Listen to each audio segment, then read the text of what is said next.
Aku buat mantan suami dan ibu mertua yang dulu mengusirku berlutut di kakiku setelah tahu aku memiliki kapal pesiar. Dulu aku hanya dianggap benalu, miskin, tak berguna, dan dipermalukan di depan banyak orang. Mantan suamiku dan ibu mertuaku mengusirku seperti sampah. Tapi takdir punya rencana lain.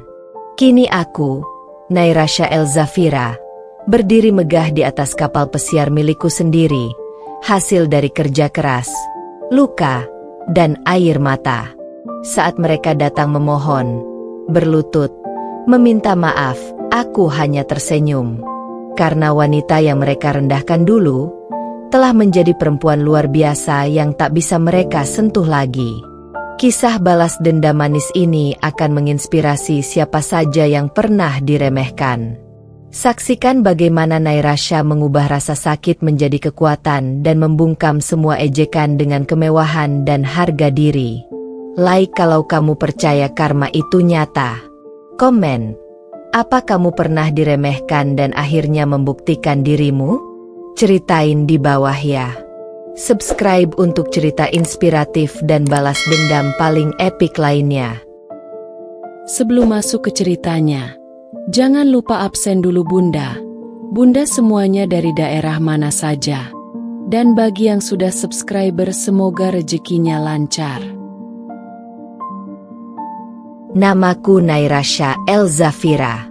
Orang-orang bilang namaku terlalu mewah untuk gadis biasa sepertiku. Aku terlahir dari keluarga sederhana di sebuah kampung kecil di pinggiran kota. Ayahku seorang tukang kayu, ibuku penjual gorengan. Tapi aku tumbuh dengan satu keyakinan kuat. Hidup boleh sederhana, tapi mimpi harus setinggi langit. Aku tidak cantik seperti model, tidak pintar seperti lulusan luar negeri, dan tidak kaya seperti para sosialita. Tapi aku punya hati yang tulus dan cinta yang dalam, terutama saat aku mengenal Revan, lelaki yang dulu kupikir adalah takdirku. Revan datang ke hidupku seperti pahlawan dalam dongeng. Lelaki berjas rapi, bekerja di perusahaan besar, tutur katanya halus, dan senyumnya bisa membuatku lupa betapa kerasnya hidup. Kami bertemu saat aku bekerja sebagai kasir di sebuah minimarket. Lucunya, dia jatuh cinta padaku karena aku jujur saat mengembalikan uang kembalian yang kelebihan Rp2.000. Katanya, jarang ada orang jujur seperti kamu. Dari situlah semuanya bermula. 4 bulan kemudian, Revan melamarku. Aku bahagia bukan main. Aku pikir, inilah jawaban dari semua doa-doaku. Aku pikir, cinta bisa menaklukkan segalanya. Tapi aku salah. Aku lupa bahwa cinta saja tidak cukup. Hari pernikahan kami sederhana tapi hangat. Aku memakai gaun putih sewaan. Revan tersenyum bangga di sampingku. Tapi senyum itu langsung pudar saat kami tiba di rumah keluarga Revan. Di sana berdiri Bu Ayu, Ibu Revan, calon ibu mertuaku. Tatapannya tajam, dingin, seolah-olah aku hanyalah kotoran yang menempel di sepatunya. Apa ini yang kamu nikahi, Revan? Katanya sinis di depan semua orang. Perempuan tanpa latar belakang, tanpa uang, tanpa nama besar. Kamu memalukan keluarga kita. Aku mencoba tersenyum. Aku mencoba sopan. Tapi hari itu, aku tahu, perjalananku tidak akan mudah. Aku tahu, aku menikahi bukan hanya Revan, tapi juga luka yang akan mereka berikan padaku. Dan aku tidak tahu, bahwa luka itu akan jadi bahan bakarku untuk membangun kehidupan baru, yang bahkan tidak pernah mereka bayangkan. Tinggal di rumah mertua tidak pernah terbayangkan dalam impianku. Aku membayangkan hidup mandiri bersama Revan, membangun keluarga kecil yang bahagia. Tapi kenyataan jauh dari mimpi. Sejak hari pertama aku menginjakan kaki di rumah besar itu, Bu Ayu, ibu mertua, tidak pernah menganggapku ada. Ia memperlakukanku seperti pembantu, bukan menantu. Setiap pagi aku harus bangun lebih awal dari semua orang, menyiapkan sarapan, menyapu halaman, mencuci baju, semua tanpa bantuan. Revan? Dia hanya berkata, "Sabarlah, Nay. Mama memang begitu orangnya. Nanti juga terbiasa." Aku menelan semua perlakuan itu. Demi cinta.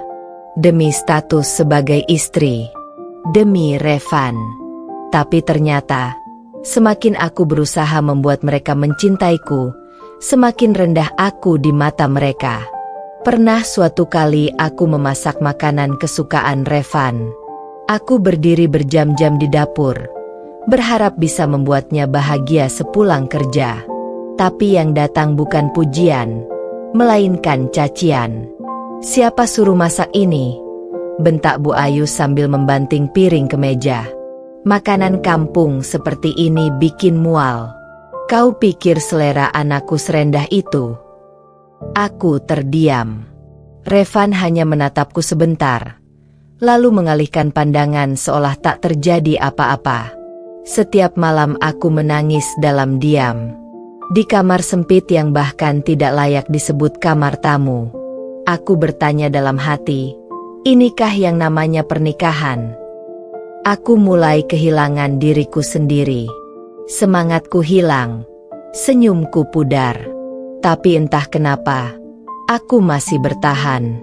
Mungkin karena aku belum tahu bahwa pada akhirnya, semua rasa sakit ini akan menjadi saksi betapa aku bisa bangkit dan menjadikan luka ini sebagai mahkota kejayaan. Aku ingat malam itu dengan sangat jelas. Hujan turun deras, angin berhembus kencang, dan langit seolah menangisi nasibku. Tapi bukan cuaca yang membuat tubuhku menggigil. Bukan udara dingin yang membuat aku gemetar, melainkan suara bentakan yang terus terngiang di telingaku. Keluar dari rumah ini, malam ini juga. Itulah kalimat terakhir yang kuingat dari mulut Bu Ayu, ibu mertuaku. Hari itu seharusnya menjadi hari yang membahagiakan. Aku baru saja memastikan bahwa aku hamil. Aku sedang mengandung darah dagingku dengan Revan, suamiku. Kabar yang seharusnya membuat kami semakin dekat, membangun keluarga kecil yang hangat. Tapi ternyata tidak. Ketika aku pulang dan masuk ke dapur, aku menemukan Bu Ayu berdiri di sana dengan wajah penuh kemarahan. Di tangannya, ada test pack yang seharusnya kusembunyikan baik-baik. Matanya menyala, bukan karena bahagia akan jadi nenek, tapi seperti melihat aib besar di rumahnya. "Jadi benar kau hamil?" katanya sinis. Suaranya tinggi, penuh jijik. Aku mengangguk perlahan. "Iya, Bu. Saya dan Revan akan punya." "Diam," teriaknya. "Kau pikir dengan hamil kau bisa mengikat anakku? Hah, dasar perempuan murahan." Aku menunduk, menahan air mata. Aku tidak percaya. Wanita yang seharusnya jadi ibuku juga berkata seperti itu saat aku membawa cucunya dalam rahimku. Lalu Revan datang. Dan untuk sesaat, aku kira semuanya akan berubah. "Revan, tolong jelaskan ke Mama. Ini anak kita," kataku dengan suara bergetar. Tapi dia hanya diam, menunduk. Tidak satu kata pun keluar dari mulutnya. "Revan," aku mengguncang lengannya, putus asa. "Maaf, Nairasha. Mama benar. Ini semua terlalu cepat. Aku belum siap." Itu seperti belati yang ditancapkan pelan-pelan ke jantungku. "Belum siap? Kau suamiku. Ini anakmu," teriakku. Tapi Bu Ayu tertawa. "Anak? Jangan-jangan ini bukan anak Revan. Jangan-jangan kau sudah main dengan laki-laki lain. Wanita kelas rendah sepertimu gampang dibeli dengan rayuan." Aku terisak. Itu sudah terlalu kejam. Dan kalimat berikutnya adalah palu terakhir yang menghancurkan segalanya. Kau pergi dari rumah ini. Sekarang. Dengan atau tanpa anakmu. Aku tidak butuh perempuan hina macam kau di keluarga kami. Aku menatap Revan. Memohon. Tapi dia hanya menatap lantai. Lelaki yang dulu bersumpah melindungiku kini membiarkanku terlempar keluar dari hidupnya. Malam itu, dengan tubuh lemah dan perut yang baru beberapa minggu terisi, aku berjalan keluar dari rumah besar itu. Hanya membawa tas berisi beberapa pakaian lusuh. Tidak ada tempat untuk kutuju. Tidak ada keluarga dekat. Tidak ada uang. Aku, Nairasha Elzafira, diusir saat sedang mengandung. Dihina, diludahi, dan dibuang seperti sampah. Tapi di tengah gelap malam itu, aku bersumpah pada diriku sendiri. Suatu hari nanti, aku akan berdiri jauh lebih tinggi dari mereka yang menginjakku hari ini. Aku akan punya kekuatan. Aku akan punya kehormatan. Aku akan punya kekayaan. Dan ketika saat itu tiba, mereka akan berlutut di hadapanku, memohon ampun, memohon pengakuan, tapi yang mereka dapat hanya tatapan dingin dariku. Aku akan buat Bu Ayu dan Revan mencium kakiku setelah tahu aku memiliki kapal pesiar. Langit pagi itu sama muramnya seperti hatiku. Aku duduk di pojok kamar kos kecil berukuran 3x3 meter. Dindingnya lembab, lantainya dingin, dan atapnya bocor jika hujan turun. Tapi tempat ini adalah satu-satunya yang mampu kubayar dari sisa uang simpanan yang dulu kusembunyikan dari Revan. Bukan karena tidak percaya, tapi karena naluri perempuan selalu tahu siapa yang layak dijaga dan siapa yang akan menyakiti. Perutku kini mulai membesar. Usia kandunganku sudah memasuki bulan ketiga. Aku muntah hampir setiap pagi, tapi tak ada tangan yang mengelus punggungku. Tak ada suami yang membantuku bangkit.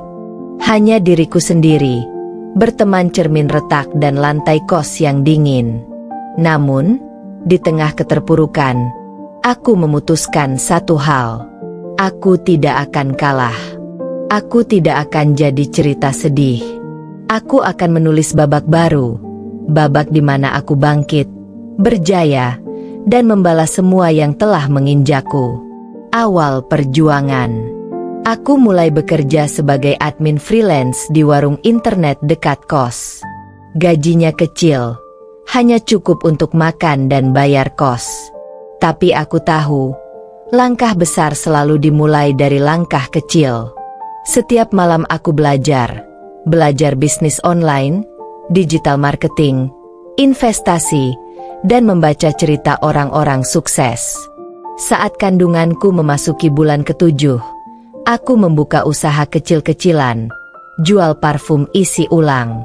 Modalnya dari hasil pinjam pada ibu kos yang iba melihatku berjuang sendiri. Aku keliling, dari pintu ke pintu, sambil membawa perut besar dan senyum dipaksakan. Sering ditolak, sering dicemooh. Lah, kamu jualan parfum? Anak siapa yang mau beli dari perempuan yang ditinggal suaminya? Tapi aku tetap jalan. Karena aku tahu satu hari nanti, aku akan tertawa atas semua ini. Pintu rezeki terbuka. Setelah melahirkan putraku, yang kusebut keajaiban kecilku, aku semakin kuat. Aku mulai mengembangkan usaha online. Aku belajar dropship, ikut pelatihan digital gratis, dan bahkan membuka jasa admin media sosial untuk beberapa brand kecil. Waktu tidurku hanya 3 jam sehari, sisanya untuk kerja dan mengurus bayi. Sampai akhirnya, di tahun keempat perjuanganku, datanglah seorang investor wanita dari Singapura, klienku yang diam-diam memperhatikan kerja kerasku lewat sosial media. Dia menawarkan kerjasama untuk membangun brand parfum sendiri. Dia bilang, "Saya tidak pernah lihat single mom sekuat kamu. Saya ingin kamu jadi direktur di brand ini." Tangisku pecah. Dari perempuan yang pernah diusir saat hamil, aku kini memimpin tim dengan 20 karyawan, punya gudang sendiri, dan membuka cabang sampai ke Malaysia. Momen balas dendam elegan. 5 tahun berlalu. Di sebuah peluncuran produk parfum mewah milikku yang diadakan di atas kapal pesiar milik perusahaan, kapal pesiar itu dinamai El Zafira. Sebagai simbol perjalanan hidupku, aku mengenakan gaun putih elegan, rambut disanggul anggun, dan berdiri di atas geladak kapal dengan kepercayaan diri yang tak tergoyahkan. Tiba-tiba, salah satu staf menghampiri. "Bu Nairasha, ada tamu yang ngotot ingin bertemu." Namanya Revan, dan ibunya, Bu Ayu. Dek, namanya masih membuat dadaku sesak. Tapi kini bukan karena sakit, tapi karena aku menang. Mereka masuk. Revan tampak jauh lebih tua dari usianya. Penyesalan terlihat dari sorot matanya. Dan Bu Ayu, tak ada lagi arogansi di wajahnya. Yang ada hanya wajah lelah, mata yang berkaca-kaca, dan tubuh yang sedikit membungkuk. "Rasha," suara Revan lirih. "Kami dengar kamu. Sukses. Kami minta maaf. Kami tidak tahu akan sejauh ini kamu bisa." Aku menatap mereka. Diam. Lalu hanya berkata pelan, "Dulu kalian usir aku saat aku hamil, tanpa rumah, tanpa uang. Hari ini kalian datang, bukan sebagai keluarga, tapi sebagai tamu." Bu Ayu meneteskan air mata. Lalu dengan suara serak, ia berlutut di hadapanku. "Maafkan Ibu. Rasha, Ibu salah menilaimu. Ibu hina kamu, usir kamu. Tapi sekarang Ibu sadar, kamu perempuan luar biasa. Bahkan jauh lebih dari yang Ibu bayangkan." Revan ikut berlutut. "Aku bodoh. Aku kehilangan berlian karena memilih ilusi. Tolong, beri aku kesempatan." Aku menahan air mata, lalu mendekat, memegang tangan mereka. Tuhan mengangkat aku tinggi, bukan untuk membalas dengan kebencian, tapi untuk menunjukkan bahwa perempuan yang kalian hina dulu, sekarang punya kapal pesiar sendiri. Dan kalian, yang pernah mengusirku, hari ini berlutut di kakiku. Aku tersenyum. Bukan senyum kemenangan, tapi senyum dari seorang perempuan yang telah melewati neraka, dan akhirnya berdiri di surga hasil perjuangannya sendiri. Aku memandangi wajah Revan dan Bu Ayu yang masih berlutut di hadapanku di atas geladak kapal pesiar El Zafira. Di sekitarku, para tamu undangan, rekan bisnis, dan awak kapal menatap dengan tatapan penuh tanya. Mereka menyaksikan sebuah babak kehidupan yang tak akan mereka lupakan. Wanita yang dulu diusir kini dipuja, sementara yang mengusir kini memohon ampun. "Bangun," kataku datar. Revan dan Bu Ayu perlahan berdiri.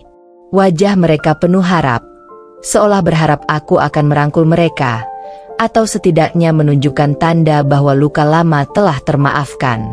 Tapi aku hanya menatap mereka tanpa emosi, meski dalam dadaku, segala kenangan pahit kembali bermunculan.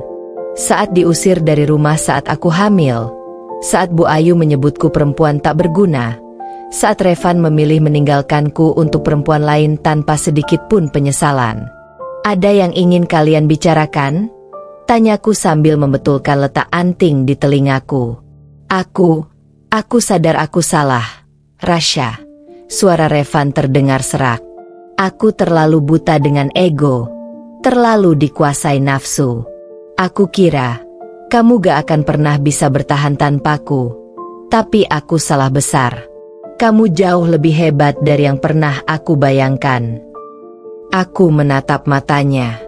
Mata yang dulu memandangku dengan dingin, kini dipenuhi keraguan dan rasa bersalah. "Aku juga minta maaf, Rasha," sambung Bu Ayu. "Dulu Ibu salah. Ibu menilai kamu dari penampilanmu yang sederhana, Ibu malu punya menantu yang dari keluarga biasa. Tapi sekarang ibu bangga. Sangat bangga. Kamu berhasil buktikan ke semua orang, bahkan ke kami, yang paling menyakitimu. Aku menarik napas panjang. Hatiku sempat berdebar, tapi aku tahu, aku tidak akan mudah luluh. Luka yang mereka goreskan terlalu dalam untuk hanya ditambal dengan air mata penyesalan. Aku tidak butuh kebanggaan dari kalian, ucapku dingin. Waktu aku ditendang keluar dari rumah itu, aku hamil, sendirian, dan tidak tahu harus kemana. Kalian bahkan tidak peduli apakah aku makan atau tidur.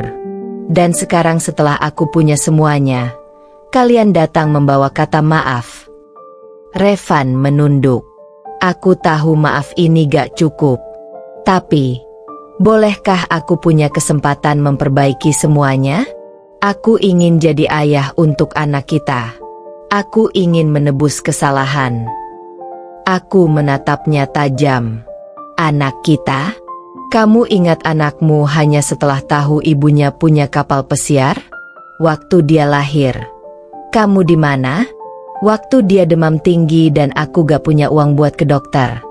Kamu di mana, Revan? Kau pikir aku butuh kamu sekarang hanya karena kau menyesal? Bu Ayu terisak.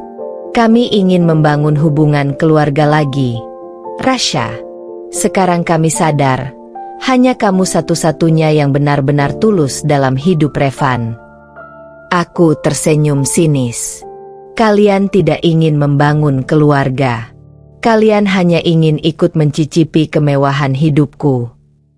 Beberapa detik hening. Angin laut meniup rambutku pelan. Aku berjalan melewati mereka, lalu berdiri di pinggir kapal, memandang lautan luas yang menjadi saksi kebangkitanku.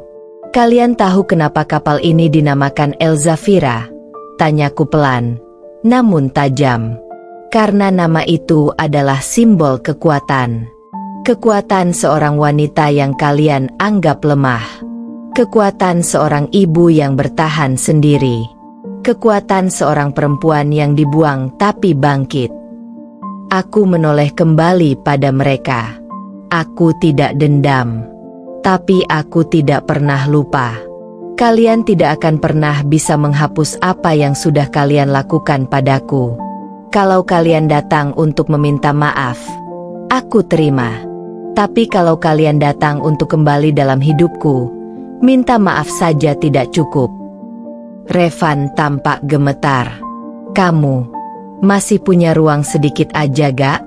Untuk aku, untuk anak kita. Aku menggeleng. Aku sudah punya segalanya. Termasuk pria yang lebih mencintaiku dan anakku tanpa harus mengingat masa laluku yang kelam. Kamu bagian dari cerita lamaku, Revan, bukan masa depanku.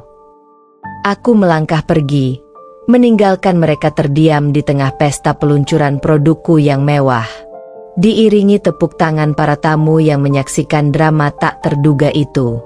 Di atas kapal pesiar mewah yang dulunya hanya mimpi bagiku, aku melangkah anggun sebagai Nairasha El Zafira yang telah mengalahkan masa lalu dengan kegemilangan. Dan di momen itu aku tahu, balas dendam terbaik adalah keberhasilan. Dan aku berhasil. Setelah peristiwa di kapal pesiar El Zafira, berita tentang Nairasha El Zafira, wanita yang dulu diusir oleh suami dan ibu mertuanya, tapi kini memiliki kapal pesiar pribadi, menyebar dengan cepat. Media sosial meledak. Video Revan dan Bu Ayu yang berlutut di hadapanku menjadi viral. Banyak yang memujiku, banyak juga yang mencibir Revan dan ibunya. Tapi yang paling terasa adalah, aku akhirnya diakui. Bukan hanya oleh dunia, tapi oleh takdir itu sendiri. Beberapa hari setelah pesta besar itu, rumahku yang mewah di kawasan elit mulai sering mendapat tamu tak diundang.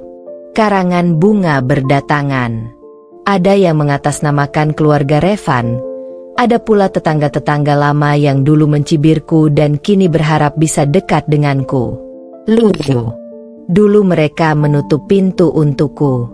Sekarang mereka menggedor-gedor gerbang hidupku yang baru. Pagi itu aku sedang duduk di teras belakang rumah, menikmati kopi sambil membaca laporan bisnis dari perusahaan pelayaran baruku, saat suara mobil berhenti di depan rumah membuat asistanku panik. Bu Nairasha, Bu Ayu datang lagi. Dan sepertinya Pak Revan juga. Aku menarik napas panjang. Suruh tunggu di ruang tamu belakang. Aku akan temui mereka setelah aku selesai membaca. Beberapa menit kemudian aku melangkah pelan ke ruang tamu belakang. Di sana, Revan dan Bu Ayu duduk dengan raut wajah gelisah. Wajah Revan kusam, tak terawat. Sementara Bu Ayu terlihat jauh lebih tua dari terakhir kali aku melihatnya. Rasha, suara Bu Ayu gemetar. Ibu mohon, jangan usir kami. Aku duduk dengan tenang di hadapan mereka. Kalian ingin apa lagi? Kami kehilangan semuanya, kata Revan. Setelah aku cerai darimu, bisnis warisan ayah bangkrut. Saham jatuh. Rumah dijual. Sekarang kami tinggal di kontrakan kecil di pinggiran kota. Lalu, tanyaku datar. Bu Ayu menunduk, menahan tangis. Kami bahkan tidak punya uang untuk beli obat. Ibu sakit, Rasha. Tapi ibu tidak datang untuk minta harta. Ibu cuma minta maaf. Dan minta waktu. Waktu untuk ditebus dengan air mata yang selama ini ibu tahan. Aku menatap mereka bergantian. Mereka bukan lagi sosok yang dulu tinggi kepala, penuh gengsi, dan tega membuangku ke jalan saat aku hamil dan tidak berdaya. Kini mereka seolah kehilangan arah. Tahu nggak? Ucapku lirih. Dulu saat aku hamil dan kalian tendang dari rumah, aku tidur di emperan toko. Perutku lapar. Anak dalam kandunganku menendang-nendang minta makan. Tapi aku tidak punya apa-apa. Bahkan air pun aku tahan agar tidak sering ke toilet umum yang kotor. Revan memejamkan mata. Aku minta maaf. Kalau aku tidak dikuatkan oleh Tuhan, mungkin aku dan anakku sudah tidak ada hari ini. Tapi sekarang kalian datang, minta waktu, minta maaf? Apa kalian pikir hidup semudah membalikkan telapak tangan? Bu Ayu terisak keras. Ibu salah besar. Rasha, kamu adalah berkah yang kami buang. Dan sekarang kami menyesal. Sangat menyesal. Aku berdiri, memandangi mereka dari atas. Kalian sudah tahu jawabannya sejak awal. Aku sudah memaafkan. Tapi aku tidak akan pernah mengizinkan kalian menginjakan kaki di kehidupanku seperti dulu. Kalian sudah membuat keputusan. Sekarang terimalah akibatnya. Revan mengejar langkahku saat aku hendak pergi. Rasha, aku mencintaimu. Aku sadar aku salah. Aku ingin memperbaiki semuanya. Aku ingin kembali jadi keluargamu. Aku menoleh, menatap matanya yang berkaca-kaca. Keluargaku sekarang adalah anakku dan diriku sendiri. Aku tidak butuh pria yang hanya datang saat aku bersinar. Aku butuh seseorang yang tetap tinggal meski aku gelap. Dan itu bukan kamu, Revan. Aku melangkah keluar, membiarkan mereka berdua tertinggal di dalam rumah. Air mata Revan dan Bu Ayu bukan lagi air mata yang bisa menyentuh hatiku. Karena hatiku telah dibentuk oleh luka dan perjuangan yang mereka torehkan. Dunia telah berbalik. Mereka yang dulu mengusirku, kini berlutut di kakiku. Tapi aku tidak butuh penyesalan mereka untuk berdiri lebih tinggi. Aku berdiri karena aku pernah jatuh. Dan aku bangkit, bukan untuk membalas dendam. Tapi untuk menunjukkan bahwa wanita seperti Nairasha Elzafira tidak akan pernah hancur hanya karena dibuang. Aku akan terus melangkah ke depan. Dengan kepala tegak dan dengan hati yang kuat, setelah pertemuan terakhir dengan Revan dan Bu Ayu, aku pikir semuanya akan selesai. Bahwa mereka akan menyerah dan menerima kenyataan bahwa aku, Nairasha Elzafira, bukanlah lagi perempuan lemah yang mereka buang dulu. Tapi aku salah. Beberapa hari kemudian, aku menerima surat undangan dari sebuah yayasan sosial yang baru saja berdiri di kota. Mereka memintaku untuk menjadi donatur kehormatan dalam acara amal besar yang akan dihadiri para pengusaha, tokoh masyarakat, dan tokoh-tokoh penting lainnya. Aku tersenyum tipis saat membaca daftar tamu kehormatan. Di antaranya ada nama Revan. Dan lebih mengejutkan, yayasan itu ternyata adalah milik Revan sendiri. Aku datang malam itu dengan gaun elegan berwarna marun tua, rambut disanggul anggun, dan perhiasan berlian yang tidak berlebihan, tapi cukup menyilaukan siapa saja yang pernah menghinaku. Aku melangkah masuk ke aula utama, diiringi sorot kamera dan bisik-bisik kekaguman. Dan seperti yang kuduga, di ujung ruangan sana, Revan berdiri mematung, matanya terpaku padaku. Aku menghampirinya perlahan. Kali ini, bukan dengan tatapan penuh luka atau harapan, tapi dengan wibawa seorang perempuan yang telah menang atas masa lalunya. Revan, sapaku ringan. Dia menunduk, tampak gugup. Nairasha, terima kasih sudah datang. Aku hanya tersenyum tipis. Aku datang bukan karena undanganmu, tapi karena banyak orang yang membutuhkan bantuan malam ini. Jangan salah paham. Revan menarik napas panjang. Aku tahu. Aku juga tidak berharap banyak. Tapi aku ingin kamu tahu, yayasan ini aku dirikan karena terinspirasi dari kamu. Dari bagaimana kamu bertahan. Dari bagaimana kamu bangkit. Aku menatap matanya, mencoba mencari sisa-sisa kejujuran di sana. Kamu membangun yayasan ini karena inspirasi, atau karena ingin membersihkan namamu di mata dunia? Revan terdiam. Aku tahu jawabannya. Dan itu cukup bagiku. Acara pun dimulai. Saat namaku dipanggil untuk naik ke atas panggung dan memberikan kata sambutan, mataku sempat menangkap Bu Ayu yang duduk di barisan belakang. Wajahnya sayu, tubuhnya terlihat kurus. Tapi ada satu hal yang membuatku terhenyak. Dia mengenakan bros tua warisan ibu kandungku. Bros yang pernah kuberikan padanya sebagai tanda aku menerimanya sebagai ibu setelah menikah dengan Revan. Ternyata, meski membenciku, ia menyimpan benda itu. Di panggung, aku berbicara tentang perjuangan, tentang luka, tentang ketahanan hati seorang perempuan. Aku tidak menyebut nama siapapun, tapi semua yang hadir tahu siapa yang kumaksud.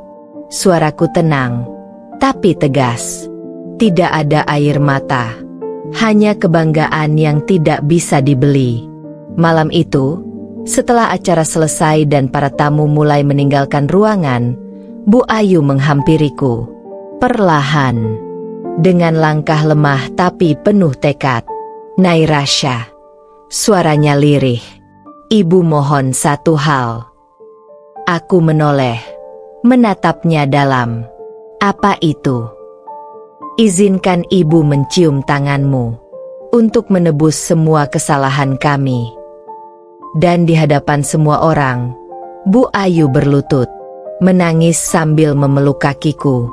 Suara isaknya menembus musik lembut yang masih mengalun dari sudut ruangan.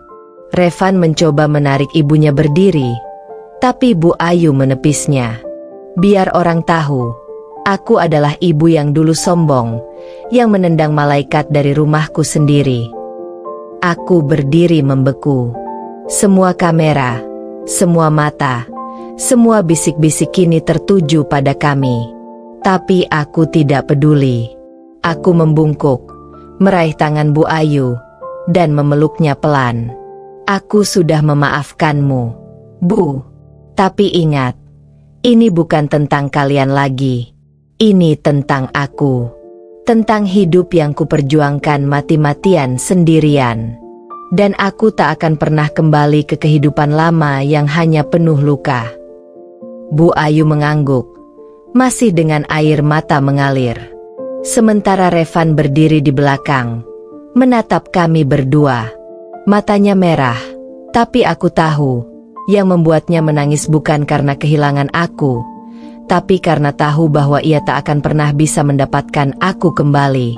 Malam itu aku pulang, bukan dengan kemenangan, tapi dengan kelegaan. Bahwa akhirnya aku benar-benar bebas. Dari dendam, dari luka, dari bayang-bayang masa lalu yang dulu menghantui. Aku, Nairasha Elzafira, kini berdiri sebagai perempuan utuh. Yang dulu pernah dibuang, tapi kini jadi seseorang yang mereka harap bisa mereka miliki kembali. Tapi semuanya terlambat. Karena harga diriku jauh lebih berharga dari masa lalu yang pernah menyakitiku. Hari itu, dermaga Marina Bay dipenuhi wartawan, influencer, dan tamu undangan penting dari berbagai negara. Bukan untuk meliput skandal artis, bukan pula untuk menyambut pejabat negara, tapi untuk satu nama yang kini mengguncang dunia bisnis dan sosial, Nairasha Elzafira. Kapal pesiar mewah yang kupesan dari Italia akhirnya resmi kuluncurkan. Namanya terpampang anggun di sisi badan kapal, Elzafira S. Grace. Sebuah simbol kekuatan, kehormatan, dan perjuangan yang tak pernah kubayangkan bisa kumiliki saat dulu aku masih berjuang dari nol. Kapal ini bukan sekadar kemewahan. Ini adalah pernyataan bahwa perempuan sepertiku, yang dulu ditendang dan dihina, kini bisa berdiri di puncak dunia. Saat para tamu mulai menaiki kapal, aku berdiri di gelada utama dengan gaun putih elegan yang mengepak tertiup angin laut. Flash kamera menyorotiku, tapi pikiranku melayang jauh. Ke masa ketika aku berdiri di bawah hujan, menangis karena Revan tak membelaku di depan ibunya. Ketika aku hanya bisa memeluk koper dan menyeka air mata di depan gerbang rumah yang kini tak berarti apapun bagiku. Tiba-tiba, kerumunan tamu di dermaga terpecah. Dua sosok muncul di antara mereka, Revan dan Bu Ayu. Wajah mereka penuh ketidakpastian. Langkah mereka ragu. Tapi mereka tetap berjalan menuju kapal, mencoba mendekat. Aku mengisyaratkan pada penjaga untuk membiarkan mereka naik. Beberapa tamu mulai berbisik. Sebagian mengenali mereka sebagai keluarga yang dulu membuangku. Tapi aku hanya berdiri tenang, menyambut mereka dengan tatapan datar, seolah berkata, "Lihat di mana aku berdiri sekarang." Nairasha. Revan membuka suara terlebih dahulu. Wajahnya penuh penyesalan. Kami hanya ingin bicara. Sekali ini saja. Aku menoleh sekilas, lalu berjalan menuju lounge kapal. Mereka mengikutiku, dalam diam. Kami duduk di ruangan eksklusif dengan jendela besar menghadap laut biru. Pelayan menyajikan teh dan kue, tapi tak satu pun dari kami menyentuhnya. Bu Ayu yang kini tampak lebih tua dan lusuh membuka suara sambil menunduk. "Dulu, ibu kira kamu tidak cukup baik untuk anak ibu. Kami kira kamu cuma numpang hidup. Tapi kami salah. Sungguh salah." Aku menatapnya tajam, tapi tak berkata apapun. Revan menyambung, "Aku kehilangan segalanya setelah kamu pergi. Bisnis hancur. Rumah disita. Hidupku kosong. Kamu benar-benar sumber kekuatanku, Nairasha. Aku bodoh melepasmu." "Tidak, Revan." Suaraku akhirnya keluar, tenang tapi tegas. "Kamu tidak kehilangan aku. Kamu melepaskanku. Dengan sadar. Kamu dan ibumu mengusirku seperti aku ini sampah. Tapi lihat sekarang, siapa yang memohon untuk bicara?" Mata Bu Ayu berkaca-kaca. "Ibu tahu ini mungkin keterlaluan, tapi tolong, berikan kami kesempatan untuk menebus semuanya." Aku tertawa kecil. Bukan sinis, tapi getir. "Kesempatan?" Aku menatap mereka bergantian. "Kesempatan itu sudah kalian buang bertahun-tahun lalu. Saat aku berlutut meminta pengertian, kalian menendangku keluar. Sekarang, saat aku berdiri di kapal pesiar milikku sendiri, kalian ingin berlutut." Tepat saat itu, Bu Ayu bangkit dari kursinya dan benar-benar berlutut. Tangisnya pecah. "Maafkan Ibu, Nyai Rasha. Maafkan. Ibu salah." Revan juga ikut berlutut. "Aku mohon, bahkan jika kamu tidak bisa menerimaku kembali, izinkan aku menjadi bagian kecil dari hidupmu. Sekadar melihatmu dari jauh pun cukup." Aku berdiri. Hatiku bergetar, tapi tidak rapuh. Bukan karena ingin memaafkan mereka, tapi karena aku sadar, ini adalah klimaks dari semua perjuanganku. Bukan tentang membalas dendam, tapi tentang membuktikan bahwa aku tidak hancur meski dihancurkan. Maaf bukanlah kunci untuk masuk kembali dalam hidup seseorang, ucapku pelan. Aku bukan perempuan yang sama seperti dulu. Kapal ini bukan tentang kemewahan, tapi tentang perjalanan panjang yang kutempuh sendiri. Dan tidak ada tempat di kapal ini untuk masa lalu yang menyakitkan. Mereka terdiam. Tangis masih mengalir. Tapi aku tidak tersentuh lagi oleh air mata mereka. Karena air mata yang kutumpahkan dulu jauh lebih dalam dan pedih.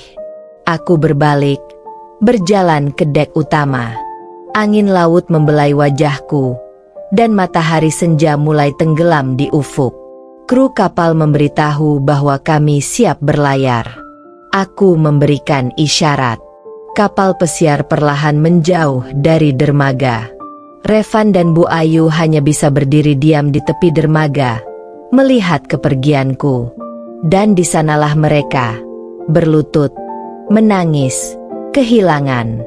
Sementara aku, Nyai Rasha Elzafira, berdiri di atas kapal milikku sendiri.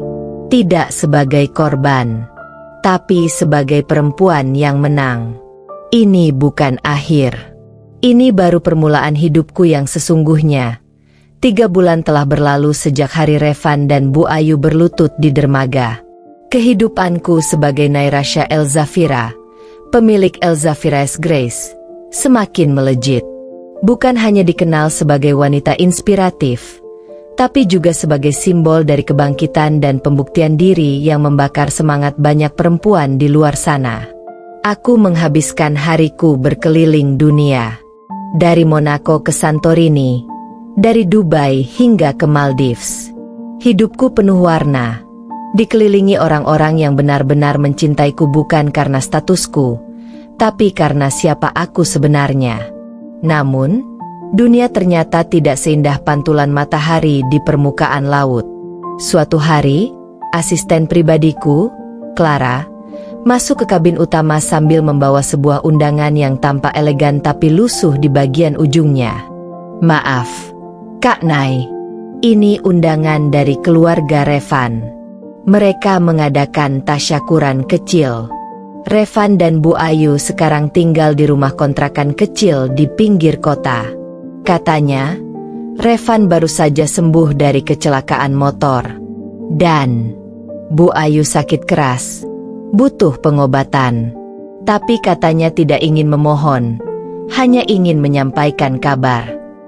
Aku mengambil undangan itu. Menatapnya cukup lama hingga waktu seperti berhenti. Dunia seperti mengujiku lagi. Tapi kali ini aku tidak terpancing oleh amarah.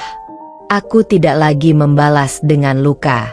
Beberapa hari kemudian, aku datang. Tanpa konvoi mobil mewah. Tanpa kru atau pengawal. Hanya diriku sendiri. Ketika aku tiba di rumah kontrakan kecil itu, aku nyaris tak mengenali Bu Ayu. Tubuhnya kurus, pipinya cekung, dan matanya tampak lemah. Ia duduk di atas kursi roda, Selimut menutupi kakinya. Revan membukakan pintu dengan tubuh pincang dan tangan diperban. "Nairasha, kau datang," katanya lirih. "Terima kasih." Aku menatap sekeliling. Rumah itu sederhana, bahkan nyaris roboh di beberapa sudutnya. Di meja makan hanya ada nasi, tahu goreng, dan sayur bening. Sungguh kontras dengan kehidupan mereka dulu yang penuh arogansi dan kemewahan yang dipamerkan. Aku duduk, tak banyak bicara, tapi mataku menatap keduanya, tajam sekaligus penuh makna. "Dulu," ucapku, memulai, "kalian punya segalanya. Kalian buang aku karena kalian kira aku tidak cukup layak. Sekarang, kalian tidak punya apa-apa. Dan kalian sadar, yang kalian buang itulah sebenarnya yang paling berharga." Bu Ayu menangis pelan. Suaranya serak, hampir tak terdengar. Ibu menyesal. "Nairasha, waktu tak bisa diputar. Tapi setiap malam, ibu berdoa agar Tuhan menunjukkan betapa kami salah." Aku menatapnya lama. Ada gemuruh di dadaku, antara amarah yang belum sepenuhnya padam dan iba yang mencoba menyusup. Tapi aku tahu, aku bukan Tuhan untuk menghakimi. Namun aku juga bukan wanita lemah yang akan kembali ke masa lalu. Aku tidak datang untuk membalas. Aku tidak datang untuk mengutuk. Aku hanya datang untuk menunjukkan bahwa karma itu nyata. Kalian menuai apa yang kalian tanam. Revan terdiam. Ia mengangguk perlahan, menunduk, menahan air mata. "Kalau kalian butuh bantuan medis, kirimkan data ke asistanku. Aku akan bantu secara profesional. Tapi jangan salah paham. Ini bukan karena cinta.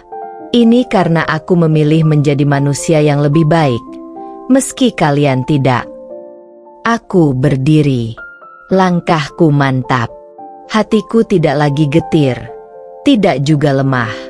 Aku sudah menang, dan mereka tahu itu. Sebelum aku pergi, Bu Ayu menarik ujung bajuku lemah.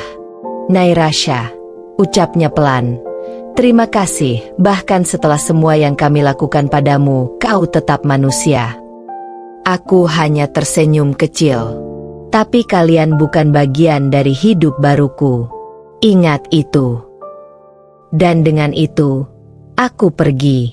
Saat aku melangkah keluar, hujan mulai turun pelan. Tapi tidak seperti dulu. Aku tak lagi menangis di bawah hujan. Kali ini, hujan serasa seperti berkah dari langit yang berkata, "Kau sudah melaluinya, Nairasha. Kini saatnya kau bersinar lebih terang." Dan di belakangku, di rumah kecil itu, hanya ada dua sosok yang akhirnya paham bahwa menghancurkan orang yang tulus berarti menghancurkan masa depan mereka sendiri. Aku Nairasha Elzafira. Dulu kalian mengusirku, kini kalian memohonku. Hari itu langit Bali begitu cerah. Laut tampak tenang, seperti menyambut kehadiran seseorang yang telah lama ditunggu untuk bersinar di tempat paling tinggi. Kapal pesiarku, Elzafira S. Grace, tampak megah berdiri di dermaga pribadi, dengan bendera besar bertuliskan, Soft Launching Luxury Womanpreneur Gala 2025. Aku, Nairasha Elzafira, bukan lagi sosok wanita yang dulu dihinakan. Kini aku berdiri sebagai simbol kekuatan, keteguhan, dan kebangkitan. Acara yang kugelar bukan sekadar pamer kemewahan, tapi selebrasi para perempuan yang pernah dihancurkan namun berhasil bangkit. Banyak tamu undangan dari berbagai kalangan, mulai dari artis, pebisnis, hingga tokoh nasional. Tapi dari ratusan undangan, ada dua wajah yang membuat detakku bergetar sesaat. Revan dan Bu Ayu. Mereka datang dengan pakaian sederhana, terlihat canggung, tapi matanya jelas-jelas penuh harap dan keraguan. Mereka bukan lagi keluarga yang menyombongkan kemewahan. Kini mereka hanya dua orang yang hancur oleh kesalahan mereka sendiri. Aku menyambut tamu satu persatu dengan ramah, hingga akhirnya pandanganku berhenti tepat pada Revan dan Bu Ayu. "Selamat datang di Elzavira's Grace," ucapku datar namun tegas. "Kalian datang bukan sebagai keluarga, tapi sebagai tamu biasa." Revan menunduk. Bu Ayu tampak menahan tangisnya. "Kami hanya ingin melihatmu, Nairasha," suara Revan serak. "Melihat sejauh apa kamu melangkah setelah kami campakan." Aku menatap mereka dalam-dalam. "Sejauh lautan yang kalian kira akan menenggelamkanku, ternyata malah jadi pijakanku untuk bangkit." Tiba-tiba, pembawa acara memanggilku ke panggung utama untuk menyampaikan pidato. Aku melangkah mantap, diiringi sorotan lampu dan gemuruh tepuk tangan. Namun, sesaat sebelum aku naik, aku berbalik dan menatap Revan dan Bu Ayu. "Kalian boleh ikut naik ke atas. Aku ingin orang-orang tahu siapa yang pernah menginjakku dan kini berdiri di bawahku." Suasana menjadi hening. Semua mata tertuju pada mereka. Revan dan Bu Ayu saling menatap sejenak. Lalu perlahan-lahan mereka berjalan ke panggung dengan langkah berat. Ketika aku berdiri di depan mikrofon, aku menarik napas dalam dan mulai berbicara. Dulu, aku adalah seorang istri yang selalu mencoba menjadi terbaik. Tapi tidak cukup di mata mereka. Aku diusir, dicaci, direndahkan. Tapi hari ini, lihatlah di mana aku berdiri, dan di mana mereka berada. Aku menoleh ke arah Revan dan Bu Ayu yang berdiri beberapa langkah di belakangku. Mereka mengira aku tak akan bisa hidup tanpanya. Tapi aku justru lahir kembali, lebih kuat, lebih cantik, lebih bernilai. Dan hari ini, di depan kalian semua, mereka akan menunjukkan sesuatu. Aku menatap mereka, berlutut. Semua penonton terdiam. Sebagian bahkan menahan napas. Revan menatapku dengan mata berkaca-kaca, lalu perlahan-lahan berlutut di atas dek kapal yang mengilap. Bu Ayu menyusul, tangannya gemetar, tubuhnya lunglai. "Maafkan kami, Nairasha." Suara Revan nyaris tak terdengar. "Maafkan ibu." Bu Ayu menangis, air matanya jatuh ke lantai dek. Aku menatap mereka tanpa air mata, tanpa rasa iba. Karena aku tahu, ini bukan tentang membalas dendam. Ini tentang penegasan, bahwa aku, Nairasha Elzavira, bukan lagi wanita yang bisa diusir dari rumah dengan hinaan. Tepuk tangan mulai terdengar dari para tamu. Sebagian berdiri, sebagian menangis, sebagian memberi sorakan dukungan. Aku kemudian berbalik ke arah tamu dan berkata, "Bangkitlah, perempuan. Jangan biarkan orang lain mendikte nilaimu. Jangan biarkan rasa sakit menghancurkanmu. Gunakan itu sebagai bahan bakar untuk jadi luar biasa." Malam itu langit penuh bintang, tapi tak ada satupun yang lebih bersinar dari Elzavira's Grace.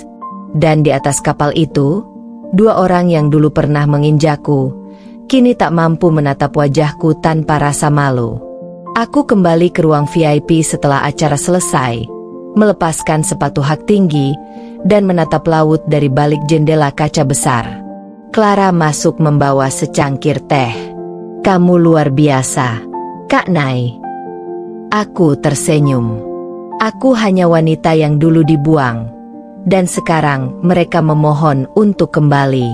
Tapi kapal ini sudah berlayar jauh. Dan memang begitu. Kapalku, hidupku, dan masa depanku sudah tak akan lagi bisa mereka capai.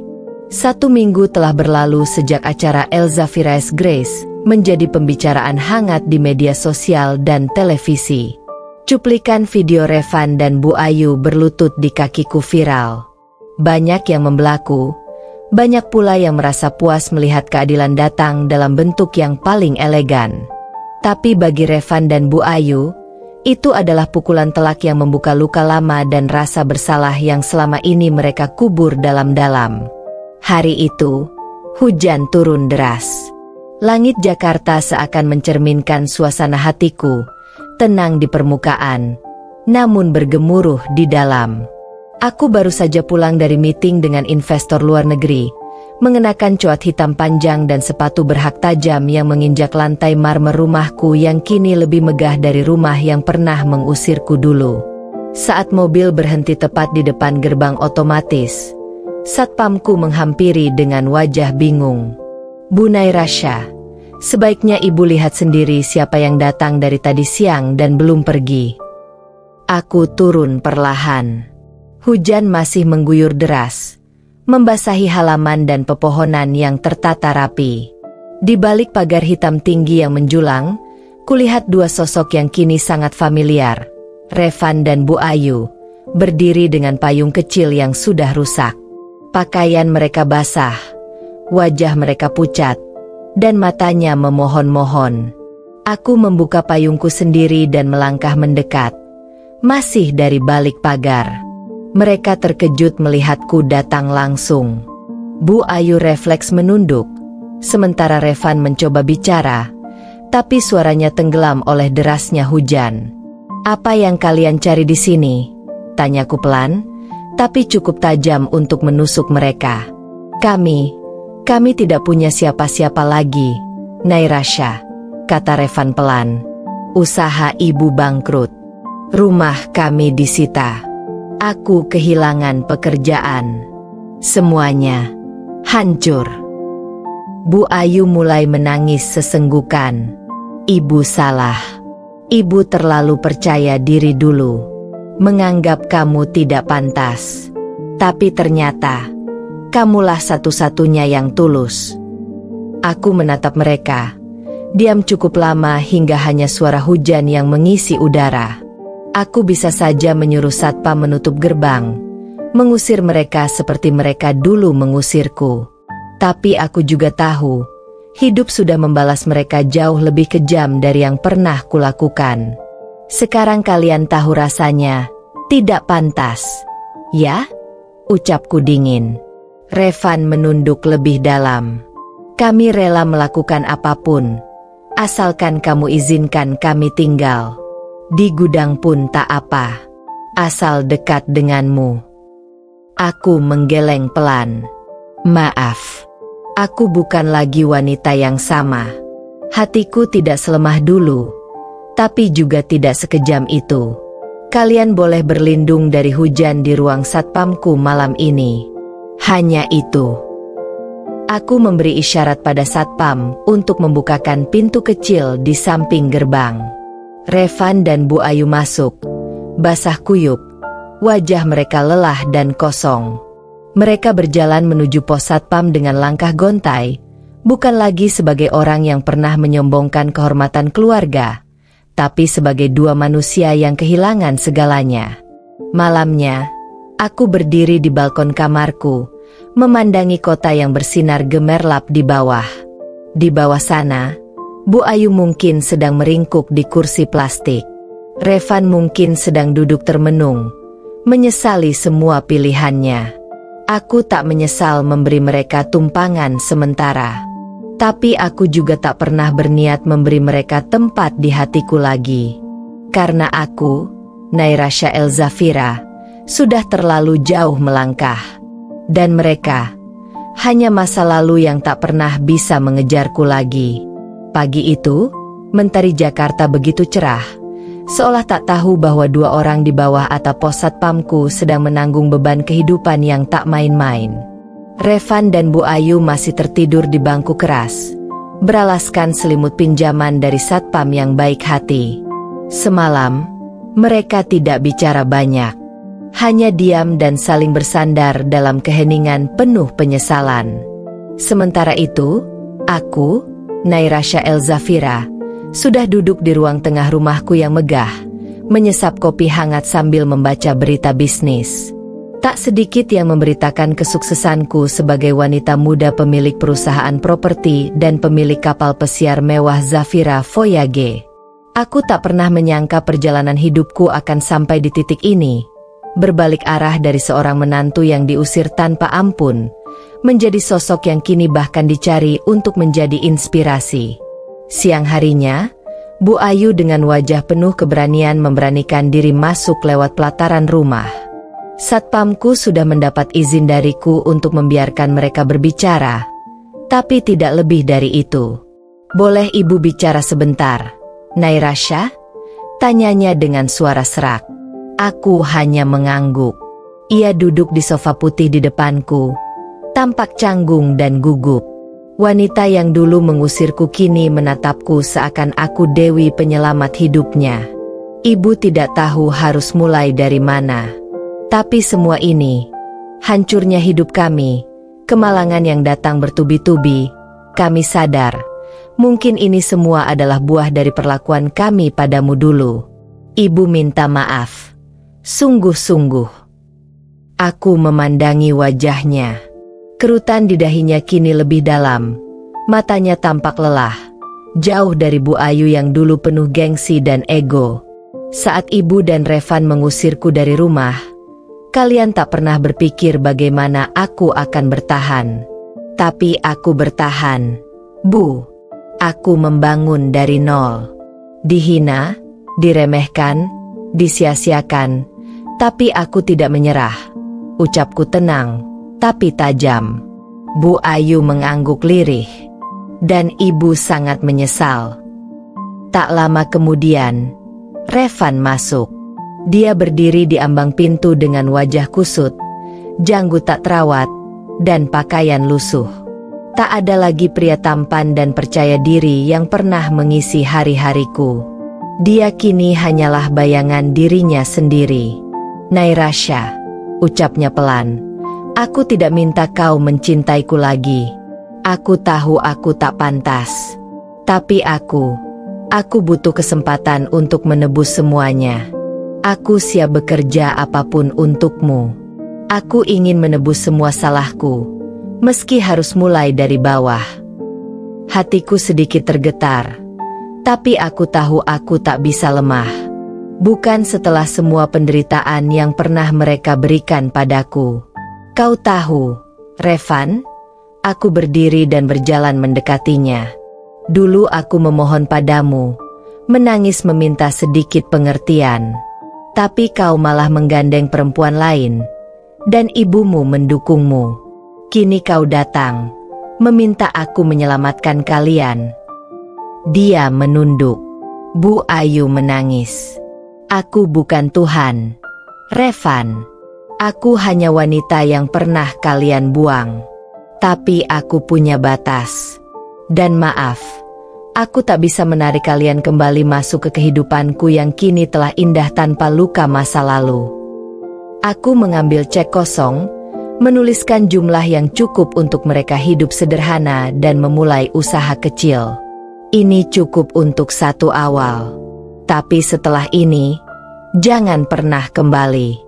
Jangan pernah mencemari ketenanganku yang telah kutebus dengan air mata.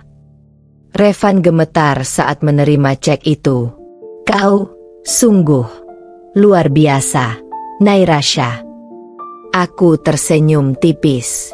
Aku memang luar biasa. Karena aku terlahir dari luka, tapi tak membiarkannya menjadikanku kejam seperti kalian dulu.